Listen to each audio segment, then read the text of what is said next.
Hi everyone. ఈ image చూడగానే మీకు అర్థమై ఉంటుంది కదా, ఇంట్లో నెగిటివ్ ఎనర్జీని ఎలా గుర్తించాలి. సో చాలా సింపుల్ థింగ్స్ తో మీకు నేను చెప్తాను, క్లియర్ గా వినండి. ఇంట్లో ఎంటర్ అయ్యాక సడన్ గా టైర్డ్ అనే ఫీలింగ్ మీకు అనిపిస్తుందా? ఎస్ అండి, మనం బయటంతా చక్కగా ఎంజాయ్ చేసి వస్తాం, అక్కడ అవి తింటాం, ఇక్కడ ఇవి తింటాం, లేకపోతే ఫ్రెండ్స్ తో ఎంజాయ్ చేసి వస్తాం. అంతా చేసిన తర్వాత ఇంటికి రాగానే ఒక కైండ్ ఆఫ్ డిస్టర్బెన్స్ లాగా అనిపిస్తుంది. అంటే ఇంట్లో ఆల్రెడీ ఒక నెగిటివ్ ఎనర్జీ ఉంది అని అర్థం అనమాట. ఓకే, అంటే నెగిటివ్ అంటే మళ్ళీ ఏ భూతము దెయ్యము ఇలా ఆలోచించుకుంటారు అట్లా కాదండి. మనకి కొంచెం ఎనర్జీస్ ఉంటాయి, ఆ విషయాన్ని మీరు అందరూ కూడా తెలుసుకోవాలి. సో ఆ ఎనర్జీని మనం క్రియేట్ చేయలేము, డిస్ట్రాయ్ చేయలేము అని అంటారు కదా. అలాగా ఈ నెగెటివ్ ఎనర్జీస్ ని మనం షిఫ్ట్ చేయగలుగుతాం అనమాట పాజిటివ్ ఎనర్జీలోకి. సో అందుకోసం అలాంటి ఎనర్జీస్ మనకి పాజిటివ్ గా ఉంటే అన్ని పనులు చాలా బాగా జరుగుతాయి. ఇన్ కేస్ అది నెగిటివ్ గా ఉందనుకోండి, అనుకున్న పనులన్నీ కూడా బ్లాక్ అవుతాయి, పోస్ట్‌పోన్ అవుతూ ఉంటాయి, కొన్నిసార్లు అయితే జరగకుండా ఉంటాయి. సో అట్లా ఇంట్లోకి రాగానే గనక మీకు సడెన్ గా టైర్డ్ అనే ఫీలింగ్ గనక అనిపిస్తుందంటే మీ ఇంట్లో ఆల్రెడీ నెగెటివ్ ఎనర్జీ ఉంది అని అర్థం.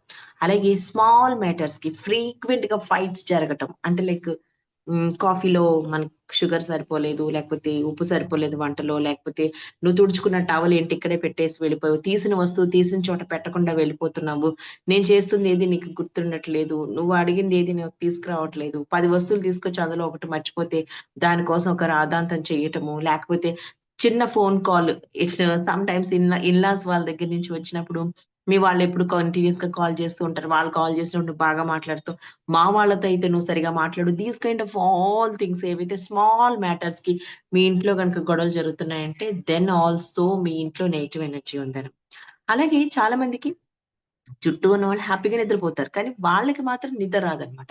లేకపోతే ఆల్ ఆఫ్ సడెన్ మిడ్‌నైట్ లేస్తారు. 2:30, 2 ఆ టైంలో బ్రహ్మ ముహూర్తం కాకుండా ఆ టైంలో లేసి పొడుకళ్ళేసుకొని అలాగే కూర్చొని ఉండిపోతారనమాట. సో అప్పుడేమవుతుంది? సో ఆటోమేటిక్‌గా నిద్ర లేదు కదా. సో చాలా అంటే చాలా చాలా మైండ్ చాలా డెవిల్ లాగా బిహేవ్ చేసి మార్నింగ్ ఇంట్లో గొడవలు పెట్టుకోవటము, నిద్ర సరిపోవట్లేదని అనుకోవటము. సో నెగెటివ్ ఎనర్జీ మీకు ప్లస్ మీ హౌస్‌లో కూడా ఆల్రెడీ నెగెటివ్ ఎనర్జీ ఉంది అని అర్థం. మీ పక్కన వాళ్ళు నిద్రపోతున్నారు అంటే వాళ్ళకి కనీసం వాళ్ళ బాడీలో నెగెటివ్ ఎనర్జీ లేదు, అందుకే కాస్తన్నా నిద్రపోతున్నారు. కానీ మీకు బాడీ అండ్ హౌస్‌లో కూడా నెగెటివ్ ఎనర్జీ ఉంది. దట్స్ వై మీరు సరిగ్గా నిద్రపోలేకపోతున్నారు. ఇక ఇంట్లో హెవీ అట్మాస్ఫియర్ అనిపిస్తుంది. బయటంతా వెళ్ళినప్పుడు బానే ఉంటది, కానీ ఇంటికి రాగానే ఏంటో భారంగా, అబ్బా! వచ్చామా? అబ్బా! ఈ ఇంటిని చూస్తుంటే అసలు ఏంటో, అబ్బా! ఇంటికే రావాలనిపించట్లేదు. ఇలాంటి మాటలు అంటూ ఉంటారు చూసారా? దట్ కైండ్ ఆఫ్ అన్నమాట.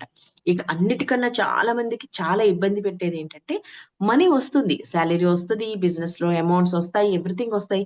కానీ అసలు దేని పర్పస్ మీరు ఖర్చు పెట్టాలని అనుకుంటున్నారో ఆ పర్పస్ కాకుండా అన్నిటికి మీరు ఖర్చు పెడుతూ ఉంటారు. తీరా మీరు దేనికి ఖర్చు పెట్టాలనుకుంటున్నారో అక్కడికొచ్చేటప్పటికి ఆటోమేటిక్‌గానే మీ దగ్గర డబ్బులుండవు. మళ్ళీ మీరు డెబ్ట్‌లోకెళ్ళిపోతారు. వేరే వాళ్ళని అడగడము, తీసుకోవడము, మళ్ళీ దాన్ని అడ్జస్ట్‌మెంట్స్ చేయటము. మీకొక 50,000 వచ్చినాయనుకోండి, మీ ఖర్చు 60,000 ఉంటుంది. సో, 10,000 అనేది మళ్ళీ మీరు కవర్ చేసుకొని తెచ్చుకుంటూ ఉంటారు. బట్ ఒక విషయం గుర్తుపెట్టుకోండి, ఎప్పుడైనా సరే మనీ వచ్చినప్పుడు కనీసం 10 ఆర్ 20% సేవింగ్స్‌లో వేసిన తర్వాత ఖర్చులు చేసుకున్నారనుకుంటే బావుంటుంది. బట్ ఈ మనీ బ్లాక్ మాత్రం చాలా మందికి చాలా విధాలుగా ఉంటుందండి. బికాజ్ ఎందుకనంటే ఎటొచ్చి ఎటుపోయి ఏం చూసుకున్నా కూడా ఇంట్లో కావాల్సిన ప్రతి వస్తువుకి మనం ఏదైనా సరే కొనాలన్నా, తీసుకోవాలన్నా, అమ్మాలన్నా ఏదైనా సరే మనీ రిలేటెడ్. సో చాలా ఫాస్ట్‌గా నెగెటివ్ ఎనర్జీ అనేది వచ్చేస్తుందనమాట. సో మీ బ్రెయిన్‌లో మనీని మీరెలా ఆలోచిస్తున్నారు అనే దాని మీదే ఈ మనీ మీ దగ్గర ఉండాలా? లేదా? అసలు కంటిన్యూయస్‌గా రావాలా? వద్దా? అనేది ఉంటుందన్నమాట. సో, మీరు చాలా మంది ఏం చేస్తారనంటే మనీ వస్తున్నప్పుడు ఆనందపడతారు, కానీ ఖర్చు పెట్టేటప్పుడు చాలా మంది అసలు ఫీల్ అయిపోతూ ఉంటారన్నమాట. అమ్మో! ఇప్పుడు అవసరమా? ఇప్పుడు అవసరమా? ఇప్పుడు మీకు అవసరమా అని మీరు మనీని అనుకున్నారనుకోండి, నేను మీ దగ్గర రావడం అవసరమా అని తను కూడా అనుకుంటుంది. Because it's energy. మీరేమిస్తారో అదే ఇస్తుంది. మీ కళ్ళ ముందు ఏదైతే కనిపిస్తుందో already you created in your inner world అన్నమాట. సో, దాన్ని మనం డిలీట్ చేయాలి. That is very, very, very, very important. Inner వరల్డ్‌లో మీరు చేంజ్ చేయలేదు అనంటే గనక ఔటర్ వరల్డ్‌లో ఏమి చేంజ్ కావు. ఓకేనమ్మా? బయట ఏముండదు. ఏదైనా సరే ఖచ్చితంగా మన బ్రెయిన్‌లోనే ఉంటుంది. అది స్టోర్ చేసుకున్న విధానం బట్టి ఉంటుంది. మీరు దానికి రియాక్ట్ అవుతున్న విధానం బట్టి ఉంటుంది. మీరు 100 సార్లు I'm a money magnet, I'm a money magnet, I'm a money magnet అని రాస్తే అది పట్టించుకోదు. మీరు దాన్ని ఎంత ఎమోషన్‌తో ప్రేమిస్తున్నారు, ఎంత దానికి మీరు ఇంపార్టెన్స్ ఇస్తున్నారు అనే దాని మీదే మనీ అనేది డిపెండ్ అయ్యి ఉంటుంది. మీ మనీ ఎనర్జీ పెరగాలా? వద్దా? లేకపోతే అక్కడికే స్టాగ్నేట్ అయిపోయి ఉండాలా? లేకపోతే కొత్త కొత్త ఆపర్చునిటీస్ మీకు తీసుకురావాలా? అనేది మీ ఇంట్లో ఉన్న నెగెటివ్ ఎనర్జీ, అలాగే మీ బ్రెయిన్‌లో ఉన్న నెగెటివ్ ఎనర్జీ 2 కూడా మీకు నిర్ణయిస్తాయి అన్నమాట. ఓకే. కొంతమందికి ఫియర్ అండ్ యాంగ్జైటీ చాలా ఎక్కువ ఉంటుందండి. చిన్న చిన్న విషయాలు అసలు అది ఈజీగా ఇప్పుడు ఫర్ ఎగ్జాంపుల్ ఎవరో కొత్త వాళ్ళున్నారు. వెళ్లి మాట్లాడి వాళ్ళకేదో సంథింగ్ అడగాలి. లేదంటే వాళ్ళ దగ్గర నుంచి సంథింగ్ వస్తువు తెచ్చుకోవాలి. వాళ్ళకి ఆ ఫియర్ ఎక్కువ ఉంటుందన్నమాట. యాంగ్జైటీ పెరిగిపోతుంది. అమ్మో! ఏమనుకుంటారు? ఏం చేస్తారు? అంటే బిఫోర్‌గా వీళ్ళే నెగెటివ్ అన్ని థాట్ చేసేస్తూ ఉంటారు. అండ్ ప్రతి దానికి కూడా యాంగ్జైటీ ఫీల్ అయిపోతూ ఉంటారు. అలా అవుతుంది అనంటే కూడా ఇంట్లో నెగెటివ్ ఎనర్జీ ఉన్నట్టే అన్నమాట. ఇక సెవెంత్ పాయింట్ వచ్చేసి ప్లాంట్స్ చాలా ఫాస్ట్‌గా డ్రై అయిపోతాయి. మీరు నీళ్లు పోస్తూ ఉంటారు. సూర్యరశ్మి తగులుతూ ఉంటుంది. ఎరువు వేస్తూనే ఉంటారు. కానీ ప్లాంట్స్ అనేవి ఎందుకో అసలు ఎనీ రీజన్ లేకుండానే అవన్నీ ఎండిపోతుంటాయి. బికాజ్ ఎందుకనంటే అండి, మీలో ఉన్నటువంటి మీ ఇంట్లో ఉన్నటువంటి నెగెటివ్ ఎనర్జీని పాపం అది తీసుకుంటుంది. మీకెప్పుడైనా చూడండి తులసి మొక్క నిద్రపోయినప్పుడు కూడా మనం అనుకుంటాం, అయ్యో! ఏంటి ఇలా అయిందని. బట్ మనకి ఏదో చాలా పెద్దది జరిగినప్పుడు మాత్రమే తులసి మొక్క చాలా నెగెటివ్‌ని ఫేస్ చేసి ఇక తన వల్ల కానప్పుడు మన మీదకి ఎటువంటిది రాకుండా ఆ తులసమ్మ తల్లి మనకి మన ఎనర్జీని పాపం తను తీసుకొని తను నిద్రపోతారు. అందుకే ఎప్పుడైనా సరే తులసమ్మ నిద్రపోయిందనుకోండి, నేను ఈ ప్లాంట్స్ విషయంలో చెప్తున్నాను. మీరు ఆ మొక్క ఏదైతే ఉంటుందో అది తీయండి. చాలా అంటే చాలా ఒక లైక్ ఒక పవిత్రమైనటువంటి అంటే లైక్ ఎప్పుడు పడితే అప్పుడు తీయకండి. మంచిగా స్నానం చేసిన తర్వాత తీయండి. శుక్రవారం, మంగళవారం కాకుండా చూసుకోండి. ఇన్‌ఫాక్ట్ బుధవారం రోజున తీస్తే మంచిదనమాట. సో, తీయండి. తీసిన తర్వాత వాటిని ఆ తులసి మొక్కని ఎక్కడ పడితే అక్కడ చెత్తలోనో, లేకపోతే ఇంకెక్కడోనో పడేయొద్దు. మీకు గనక వాటర్ అంటే గోదావరి, కావేరి, యమున ఇట్లా ఏదైనా రివర్ ఉంటే అక్కడ రివర్‌లో అయినా వేయండి. ఒకవేళ రివర్ లేదు అనంటే గనక గుళ్ళల్లో హోమాలు జరుగుతూ ఉంటాయన్నమాట. సో, అలా హోమాలు జరిగినప్పుడు మీరు ఆ హోమంలోకి ఈ చిన్న చిన్న పీసెస్‌గా చేసి మంచిగా కళ్ళకద్దుకొని అమ్మకి థాంక్స్ చెప్పుకొని, అప్పుడు ఆ ప్యాకెట్‌ని తీసుకెళ్ళి ఆ హోమం చేస్తున్న వాళ్ళకి ఇచ్చేసి రండి. అట్‌లీస్ట్ అది హోమంలోకైనా సరే యూజ్ అవుతుంది. అక్కడ ఎంతో పవిత్రంగా మంచి వేద మంత్రాలతో హోమం చేస్తూ ఉంటారు కాబట్టి, చాలా అంటే చాలా పాజిటివ్ ఎనర్జీ వస్తుంది. అలాగే ఎప్పుడైనా సరే మీరు పెంచుకుంటున్న తులసి మొక్క ఏదైతే ఉంటుందో, దాని విత్తనాలు కొన్ని దాచుకొని ఉంచుకోండి. ఎప్పుడైనా తులసమ్మ తల్లి నిద్రపోయినప్పుడు మీరు మళ్ళీ అవే విత్తనాలు వేసి హ్యాపీగా అదే తులసమ్మ తల్లి మనతో కంటిన్యూ అవుతున్నట్టుగా ఫీల్ అవ్వండి. ఇలా నేను కొన్ని సంవత్సరాల నుంచి చేస్తున్నాను. సో, నాకు ఎప్పుడైనా సరే బ్లాక్డ్ ఎనర్జీ వచ్చినప్పుడు చాలా క్లియర్‌గా నాకు తులసమ్మ తల్లి చెప్తూ ఉంటుందనమాట. అలాగే ఇంకా కొన్ని ప్లాంట్స్ ఉంటాయి. అసలవి వాటర్ పేయకపోయినా కూడా చక్కగా ఎదిగిపోతూ ఉంటాయన్నమాట. సో, అప్పుడు నెగెటివ్ ఎనర్జీ దాని మీద పని చేసినప్పుడు అప్పటి వరకు ఆల్ ఆఫ్ సడెన్ వాటి రూపే మారిపోతూ ఉంటుంది. సో, కొంచెం చూసుకుంటూ ఉండండి. ఇంత హెవీ ఎనర్జీ ప్లాంట్ భరించలేకపోయిందంటే, మనం అసలు భరించట్లేదని అర్థం అనమాట. ఎందుకంటే అవి నేచర్‌తో కనెక్ట్ అయ్యి ఉంటాయి. మనము నేచర్‌ని నాశనం చేసుకుంటూ కనెక్ట్ అయ్యి ఉండాలని ప్రయత్నించే మనుషులం అనమాట. సో, వాళ్ళకి మనకి చాలా తేడా ఉంటుంది. ఓకే. సో, కైండ్లీ కొంచెం కాన్సంట్రేషన్ చేయండి. అలాగే ఎలక్ట్రానిక్స్ ఏవైతే ఉంటాయో సడెన్‌గా రిపేర్ ఒస్తాయి. అప్పటి వరకు ఆ స్విచ్ బానే పనిచేస్తూ ఉంటుంది. టక్‌మని అది పాడైపోతూ ఉంటుంది. ఇప్పుడే మిక్సీ ఆన్ చేస్తారు. 2 సార్లు తిరగగానే టక్‌మని అది ఆగిపోతూ ఉంటుంది. లేదా ఆగి ఆన్ అవ్వటం జరుగుతూ ఉంటుంది. లైట్ పోవడం, లేకపోతే ఇవన్నీ ఏంటంటే నెగెటివ్ ఎనర్జీస్ మనకి మాత్రం ఇవి వస్తువులు కదలలేని ఒక వస్తువులే గానండి. వాటి వరకు అవన్నీ కూడా ఎనర్జీయేననమాట. సడెన్‌గా ఏ వస్తువైనా పోవచ్చు ఇంట్లో. ఓకే. సో, అలాంటప్పుడు కూడా మీ ఇంట్లో ఫుల్ ఆఫ్ నెగెటివ్ ఎనర్జీ ఉందని అర్థం అన్నమాట. అండ్ పిల్లలు భయంకరమైన అల్లరి చేస్తారండి. అప్పటి వరకు మన పిల్లలు ఎవ్వరు లేనప్పుడు చాలా చక్కగా ఉంటారు. అసలు బుద్ధిమంతులకే వీళ్ళసలు అంబాసిడర్ ఏమో అన్నట్టుగా ఉంటారనమాట. సో, కరెక్ట్‌గా అప్పుడే మన ఫ్రెండ్సో, మన ఫ్యామిలీ మెంబర్సో వచ్చినప్పుడు, లేకపోతే ఇంకాసేపట్లో మనం కాసేపు రెస్ట్ తీసుకుందాం అని అనుకునే టైప్‌లో చాలా అంటే చాలా ఇరిటేట్ చేస్తారు. అల్లరి చేస్తారు, ఏడిపిస్తారు, ఏదేదో చేస్తూ ఉంటారు. బట్ పాపం అది వాళ్ళ తప్పు కాదు. ఇంట్లో నెగెటివ్ ఎనర్జీ ఉన్నప్పుడు చిన్న పిల్లల ఆరా అనేది చాలా క్లెన్స్‌డ్‌గా ఉంటుందనమాట. సో, అటాక్ చేయటం చాలా ఈజీ అనమాట నెగెటివ్ ఎనర్జీకి. సో, వాళ్ళు పిచ్చి పిచ్చిగా బిహేవ్ చేస్తుంటారు. అప్పుడు వాళ్ళని కొట్టేయకండి ఊరికే. ఓకే. ఏం చేయాలనంటే వాళ్ళకి కొంచెం సాల్ట్ వాటర్‌తో స్నానం చేపించటము, ఇలాంటివి చేయండి. అలాగే ఎలా దృష్టి తీయాలి అనేది నేను తర్వాత చెప్తాను. ఓకే. తర్వాతొచ్చేసి బ్యాడ్ డ్రీమ్స్ రిపీటెడ్‌గా రావటం. కొంతమందికి అసలకి దెయ్యాలొచ్చేసి తీసుకెళ్ళిపోయినట్టు, దెయ్యాలొచ్చేసి మీద కూర్చుండిపోయినట్టు, ఎవరో నడుచుకుంటూ వెళ్ళిపోతున్నట్టు, ఎవరో కదులుకుంటూ వెళ్ళిపోతున్నట్టు, దీస్ కైండ్ ఆఫ్ డ్రీమ్స్ అన్నీ వస్తూ ఉంటాయన్నమాట. సో, అలా అనిపించినా కూడా మీకు ఇంట్లో నెగెటివ్ ఎనర్జీ ఉందని అర్థం. ఓకే. అలాగే మనం ఇల్లంతా నీట్‌గా పెట్టుకుంటూ ఉంటాం. క్లియర్‌గా పెట్టుకుంటూ ఉంటాం. కానీ ఏదో బ్యాడ్ స్మెల్ ఎక్కడి నుంచో వస్తున్నది. ఏంజెల్స్ వచ్చినాయనుకోండి మంచి సుగంధభరితమైన స్మెల్ ఈజీగా తెలిసిపోతుంది మనకసలకి. కూర్చుంటాం ప్లెజెంట్‌గా మనం మెడిటేషన్ చేస్తున్నప్పుడు ఎక్కడి నుంచో అసలు ఏంజెల్స్ భలే వస్తాయండి అసలకి. ఆ మెడిటేషన్ ఈస్ టోటల్లీ డిఫరెంట్ అనుకోండి. బట్ బ్యాడ్ స్మెల్ ఏదైతే ఉంటుందో ఆర్డర్ ఓకే.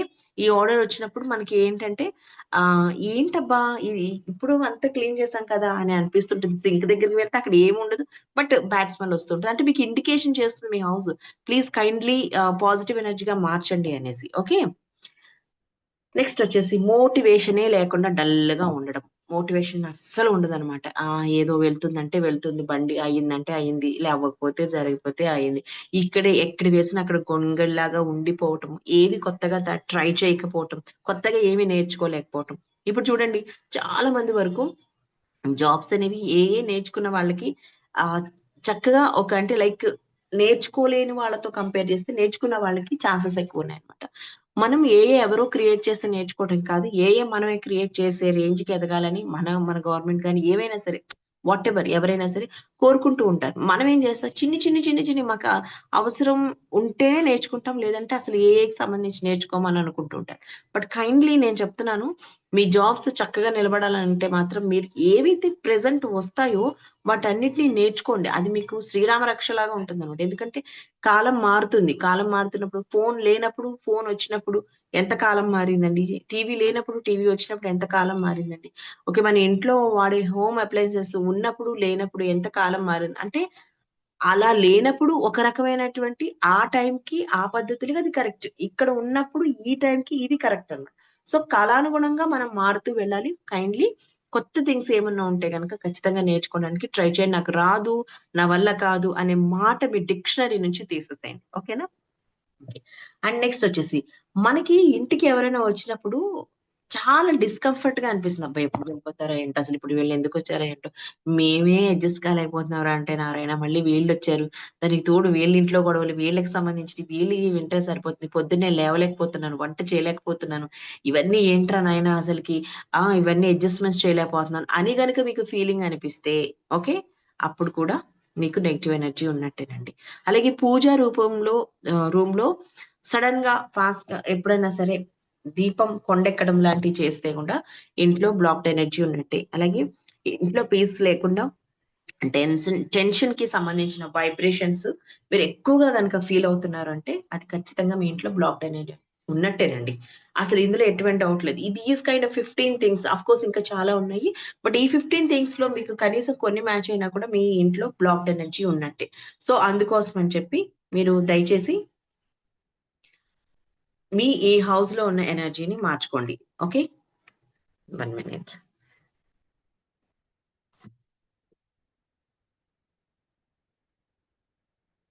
ఓకే, సో నేను ఈ ఎనర్జీస్ ని మార్చుకోవడానికి 7 days క్లాసెస్ ని డిజైన్ చేయడం జరిగింది. ఆల్రెడీ నా ఏదైతే గ్రాటిట్యూడ్ క్లాస్ లో ఉంటున్నారో వాళ్ళందరికీ కూడా చాలా చాలా థ్యాంక్స్ అండి. 21 days ఫ్రీ గ్రాటిట్యూడ్ క్లాసెస్ నేను చెప్తున్నాను. సో అక్కడ జాయిన్ అయిన వాళ్ళందరికీ కూడా thank you so much once again. నాకు అక్కడ చెప్పడం కానీ ఇక్కడ చెప్పాలనిపించింది, దట్స్ వై చెప్తున్నాను. సో సింపుల్ గా చెప్పాలంటే పీస్ఫుల్ హ్యాపీనెస్, లైట్ ఫీలింగ్ తగ్గిపోతే కనుక ఎనర్జీ క్లీన్సింగ్ చాలా చాలా చాలా అవసరం. లేదు అని అంటే ఇవన్నీ కూడా పెరుగుతాయి, కంటిన్యూ అవుతాయి. సో ఇక్కడ మీకు ఏంటంటే డే 1 ఎనర్జీ అవేర్నెస్ చెక్ చేస్తాము. నెగిటివ్ ఎనర్జీ సైన్స్ ఏమున్నాయి, హోమ్ ఎనర్జీ ఏముంటుంది, సింపుల్ గా ఎలా చేయాలి అనేది డే 1 చెప్తాను. అలాగే ఎనర్జెటిక్ క్లీన్సింగ్ ఎలా చేసుకోవాలి డే 2 చెప్తాను. అలాగే డే 3 లో లైట్ అండ్ ఫ్రేగ్రెన్స్ రిచువల్స్, ఎందుకంటే ఓడర్ ఉన్న చోట ఫ్రేగ్రెన్స్ కి సంబంధించిన రిచువల్స్ ని చెప్పడం జరుగుతుంది. At the same time space energy balancing ఎలా చేయాలి. ఓకే, సో కిచెన్ లో అబండెన్స్ ఎలాగా, ఓకే, అలాగే రూమ్ వైజ్ ఎనర్జీ చెక్ ఎలా చేసుకోవాలి, ఓకే, ఏం ప్లేస్మెంట్స్ ఏం చేసుకోవాలి, ఇవన్నీ కూడా అక్కడ చెప్పడం జరుగుతుంది. డే 5 మూన్ ఎనర్జీ అండి. ఎవ్రీ మంత్ మనకి ఒక ఫుల్ మూన్ అండ్ ఒక న్యూ మూన్ వస్తుంది కదా, ఆ మూన్ కి సంబంధించిన రిచువల్స్ ఎలా చేయాలి అనేది అక్కడ చెప్తారు. డే 6 ప్రొటెక్షన్ ఎనర్జీ షీల్డ్, అంటే ఇది అస్తమాటు వస్తుంది కదండి మనకి. సింపుల్ గా ఈ నెల క్లెన్స్ చేసుకున్న మళ్ళీ నెక్స్ట్ నెల వస్తుంది, నెక్స్ట్ నెల వస్తుంది, నెక్స్ట్ నెల వస్తుంది, లేదా ఎక్కడికో వెళ్తాము. సో దెన్ అప్పుడు ఎనర్జీ షీల్డ్ అనేది ఉండాలి కదా మనకి. మన పిల్లల్ని బయటికి తీసుకెళ్తున్నాం, ఇవాళ రేపు వాళ్ళెవరో బయటకు వెళ్తున్నారు వస్తున్నారు. సో వాళ్ళకి ప్రొటెక్షన్ షీల్డ్ ఎలా ఇస్తారు మీరు? మీరు ఇంట్లోనే ఉంటారు, పిల్లల్ని బయటికి పంపిస్తారు, మనం ఇంట్లోనే ఉంటాం, హస్బెండ్ బయటకు వెళ్తారు, వచ్చేదాకా కూడా టెన్షన్. ఒక గంట లేట్ అయితే చాలా చాలా టెన్షన్ అవుతుంది. సో ప్రొటెక్షన్ షీల్డ్ ఎలా వేయాలి మన పిల్లలకు కానీ మన ఇంట్లో వాళ్ళకి కానీ. అలాగే పాజిటివ్ ఎనర్జీని యాక్టివేషన్ ఎలా చేసుకోవాలి చాలా మందికి తెలియదు అనమాట. సో ఇవన్నీ step by step 7 days classes ని కండక్ట్ చేయడం జరుగుతుంది అనమాట. సో ఎవరైనా సరే ఈ క్లాసెస్ లో జాయిన్ అవ్వాలి అని అనుకుంటే గనక 630195078 కి విఘ్నేశ్వరాయకి వాట్సాప్ మెసేజ్ చేయండి అమ్మా. నార్మల్ కాల్స్ గానీ ఇవి చెయ్యొద్దు. బికాస్ ఎందుకంటే తనకి కాల్స్ మాట్లాడుతుంటే టైం సరిపోవట్లేదు. అందుకని మీకు వెంటనే మెసేజెస్ కి మీరు మెసేజ్ పెట్టిన ఒక 1 అవర్ లో అట్లా తను మీకు ఖచ్చితంగా రిప్లై ఇస్తారు. So 7 days transformation home energy balancing చేయాలి అనుకుంటే, పీస్ఫుల్ గా హెల్దీగా ప్రాస్పరిటీతో ఉండాలనుకుంటే మాత్రం ఈ క్లాసెస్ ఖచ్చితంగా మీరు హ్యాపీగా జాయిన్ అవ్వచ్చు. చాలా సింపుల్ అండ్ ఈజీ అన్నమాట. సో మీరు మీకోసం తీసుకోవచ్చు. మీ పుట్టింటి వాళ్ళ కోసం, మీ అత్తింటి వాళ్ళ కోసం కూడా ఈ క్లాసెస్ తీసుకోవచ్చు. ఒకవేళ వాళ్ళకి చేసుకోవడానికి కుదరకపోతే గనుక మీరు ప్రాక్సీగా కూడా వాళ్ళ కోసం చేయొచ్చు. బట్ అప్పుడు కొంచెం డిఫరెంట్ వేలో ఉంటుంది. అది ఎలా చేయాలో కూడా మీకు నేను మెసేజ్ పంపిస్తాను. అట్ ద సేమ్ టైమ్ మీరు ఆల్వేస్ ఈ ఎనర్జీస్ ని ఈజీగా కూడా క్లెన్స్ చేసుకోవచ్చు అన్నమాట. So that is very, very, very important అండి. బట్ ఇది మాత్రం ఏదైతే ఉందో, ఈ ఇంట్లో నెగెటివ్ ఎనర్జీ ఎలా గుర్తించాలనేది ఉందో, అది ఖచ్చితంగా మీరు మాత్రం ఒక్కసారి అబ్జర్వ్ చేసుకోండి. అబ్జర్వ్ చేసుకున్న తర్వాత ఈ నెగెటివ్ ఎనర్జీ క్లెన్స్ చేసుకోండి. That is very, very important. ఏ ఫ్లో బాగుండాలన్నా, రిలేషన్‌షిప్ బాగుండాలన్నా, మనీ ఫ్లో బాగుండాలన్నా, అలాగే మన మైండ్‌లో ఉండేటటువంటి యాంగ్జైటీ థాట్స్ ఇవన్నీ పోవాలన్నా కూడా that is very, very, very, very important అన్నమాట. సో దట్స్ ఆల్ అండి. ఆహ్, 21 డేస్ గ్రాటిట్యూడ్ క్లాసెస్‌కి అటెండ్ అయిన వాళ్ళందరూ కూడా హోమ్ వర్క్స్‌ని చాలా బాగా కంప్లీట్ చేస్తున్నారు. Thank you so much for that. And ఈ క్లాసెస్‌కి నాకు హీల్ చేయడానికి టైం పడుతుంది. సో అందుకని ముందుగానే దీన్ని ఫ్రీగా మీరు సెలెక్ట్ చేసుకొని విఘ్నేశ్వరాయతో మాట్లాడి ఈ క్లాసెస్ తీసుకోండి. బట్ ఇది మాత్రం మీకు అద్భుతమైన ఎనర్జీ షిఫ్ట్స్ ని హౌస్ లో తీసుకొస్తుంది. చాలా అద్భుతంగా మీ లైఫ్ లో, మీ హౌస్ లో చాలా అంటే చాలా చేంజెస్ ని మీరు ఈజీగా చూడగలుగుతారనమాట. సో నేను క్లాసెస్ లో ఏం చెప్తానో వాడిని తూచా తప్పకుండా కనుక మీరు పాటిస్తే మీలోనే చాలా చేంజెస్, అలాగే ఇంట్లో కూడా చాలా చేంజెస్ వస్తాయన్నమాట. ఒక్కసారి ఇది తీసుకుంటే మీరు లైఫ్ లాంగ్ ఎప్పుడైనా సరే మీ ఇంట్లో హౌస్ ఎనర్జీస్ చేంజ్ అయినప్పుడు వీటిని మీరు యూజ్ చేయొచ్చు. Okay. Thank you so much everyone. Thank you. I'm thankful to you and really, really, really grateful to you. So ఈ వీడియోని లైక్ చేయండి, షేర్ చేయండి, సబ్స్క్రైబ్ చేయండి. అన్నట్టు ఒక్క విషయం, అసలు మీ ఇంట్లో ఈ 15 పాయింట్స్ లో ఏ పాయింట్ లో అంటే ఎన్ని పాయింట్స్ మీకు బ్లాక్డ్ గా అనిపిస్తున్నాయి అనేది చిన్న మెసేజ్ పెట్టండి. అసలు తెలుస్తుంది. ఓకే, ఇంకా వేరే వాళ్ళ ఇళ్లలో కూడా ఇలా ఇలా బ్లాక్స్ ఉంటాయా అనేసి. అలాగే మనకి మనీ ఛాలెంజ్ కి సంబంధించినటువంటి హోపోనోపోనో క్లాస్ ఏదైతే ఉందో అది ఫ్రీగా యూట్యూబ్ లోనే పెట్టడం జరిగింది. దయచేసి ప్రతిరోజు ఆ ఛాలెంజ్ ని యాక్సెప్ట్ చేసి కంప్లీట్ చేయండి. మీకు తెలిసిన వాళ్ళకి ఎవరికైనా సరే మనీకి సంబంధించిన ఇష్యూస్ ఉంటే దాన్ని షేర్ చేయండి. అట్లీస్ట్ ఎనర్జీ అయినా చేంజ్ అవుతుంది అనమాట. Okay, thank you so much everyone. Take care.